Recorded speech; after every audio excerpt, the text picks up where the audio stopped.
Welcome back, everyone. I know it's been a minute, but I've seen quite a bit of movies since the last time I made a video, but only a few in theaters. So I'll be talking about mainly those, what I thought about them, and maybe movies I'm gonna see next. So starting off, I saw Where the Crawdads Sing on Netflix that just got released on Netflix. I know it's been out for a while, but I just saw it. It was actually a really good movie. I was expecting a lot worse because, I don't know, growing up, I had heard a lot of people had read the books, and I know it was like a fan fiction type of movie, and a lot of girls obsessed over it, so I didn't think it was going to be that good. No sexism or anything like that, but I'm just saying, I didn't think it was going to be that good. But it was actually a lot better than I thought. Daisy Edgar Jones, who plays the main character, she was really good in that movie. And I think she needs more roles for sure.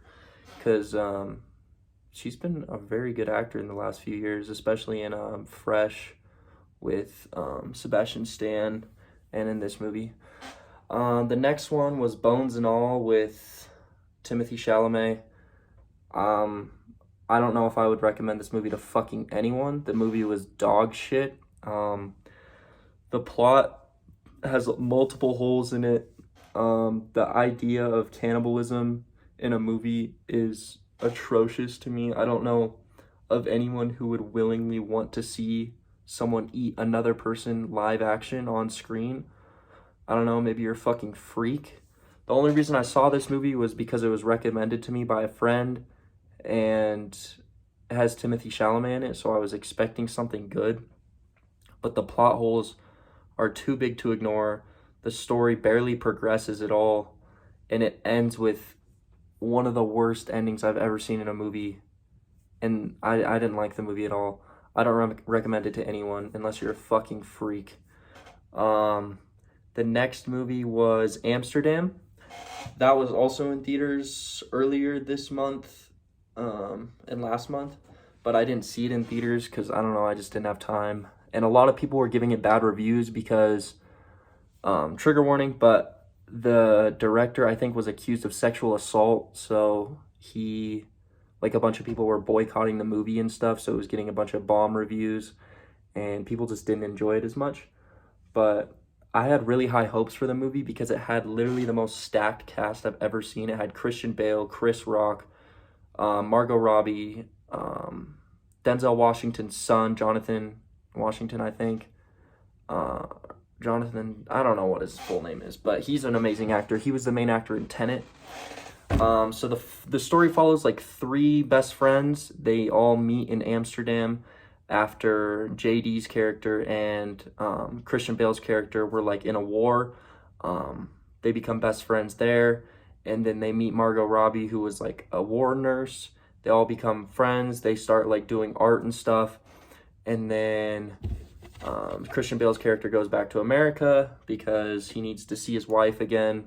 And then Margot ends up leaving JD's character because I don't know why. But the story is... Oh, it also has Rami Malek in it. He was in...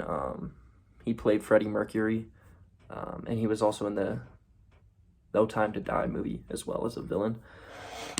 He was really good in the movie. The story follows early Nazi propaganda and how the US was almost overthrown by from within, from early Hitler parties, which is not at all what I was expecting. I thought it was going to be a murder mystery, but turns out most of the story was true, and it was an untold story of early American overthrow plot. The general that was supposed to kind of take over the presidency and become a dictator was played by Robert De Niro, another amazing actor in this movie. And then people are trying to get him to become president through a suspicious party. Turns out none of them ever get caught. But it was a big trial because one of the guys gets caught, Rami Malek. But then all the people that were supporting him and his backers, they never got caught. But it's kind of interesting because it's some history that a lot of people don't know about, which is kind of cool. And then the most recent movie I saw last night was Violent Night, starring David Harbour. the guy who plays Hopper in Stranger Things. I'm sure many of you know who he is. I went into this movie having low expectations because, I don't know, I thought it was going to be like another cheesy Christmas movie. But as I watched it, it was actually really good. The plot maybe was a little iffy, and some of the side characters are pretty bad. Like the little girl who plays in the movie, I feel like they could have got a better child actor. I don't know, maybe that's just me being picky.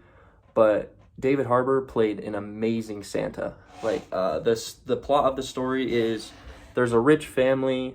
Oh, well, let me back up. So Santa is like in his 1100th year being Santa. Before being Santa, he was a Viking or something, and then he just became Santa. They never really explained that, which I didn't understand. But then he's like going through tough times because all kids want is like video games and money now, and he says people are becoming too greedy and being Santa isn't worth it anymore, and he's saying this year might be his last year. And out while delivering presents, he stumbles upon a house of a very rich family, some chick that is like, she's pretty much like Tony Stark, honestly. She sells like weapons and shit and like secrets to the government. So she's like really wealthy, and her whole family's over there, and she has like her own personal security and everything. And then it turns out the security that she hired is infiltrating and trying to steal all of her money, all of her wealth. And then the little girl who's in the movie, I don't know what the actor's name is, but this little girl that's in the movie, she gets like a walkie-talkie from her dad. Her dad says like, you can talk to Santa on this. And while he's delivering presents, he ends up hearing the walkie-talkie because it's in like some closet or something, and he starts speaking to the girl, and she's like, Santa, we need your help. There's people in here that are trying to kill us, because at this point in the movie, the house is pretty much taken over. All of the security guards that worked for the rich lady are dead, and all the people that are infiltrating the inside are getting the job done pretty much.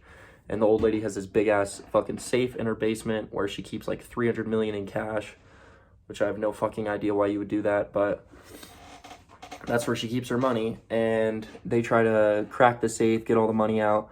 And while this is happening, Santa is sneaking around the house trying to save the little girl and her family because he wants to do the right thing as a true Santa would.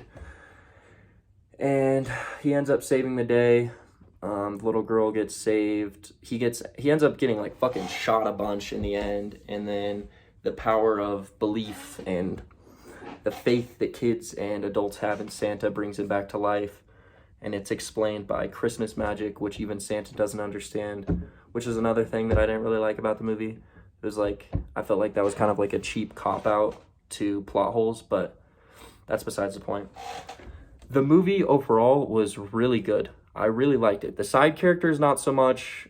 Like, the not main actors were kind of iffy, but the story was fucking amazing. It was like if Deadpool put on a Santa costume and made cheesy Christmas jokes throughout a movie. A ton of cussing, a ton of blood, a ton of killing. I think it's the best adult version of a Christmas movie that I've ever seen. And it might be my new favorite Christmas movie, honestly, because it puts you in a Christmas feel. I mean, it has the same old, like, family Christmas values that most Christmas movies have, and it makes you feel good in parts. But then there's also, like, it's not, like, forced comedy either. It's not, like, iffy jokes and, I don't know, like, cringy jokes. It's definitely, like, a more adult humor, and I enjoyed it a lot. I don't think you should take your little brother or little sister to it, unless they're into that kind of stuff. But overall, it was a really good movie. I liked it, and I'll hopefully be buying it on DVD when it comes out. So the next movie I want to see is the new Avatar movie, obviously, because that came out last night when I went to go see Violet Night, and I didn't even realize that. But that's like a 3.5 hour movie, so let me know if you guys want a video on that. Let me know if there's anything I need to add to my videos, or like say more about. Like, I don't know if you want the more of the story explained, or just like my thoughts on the movie. I don't know. Just let me know. And I'll see you guys later. Peace out.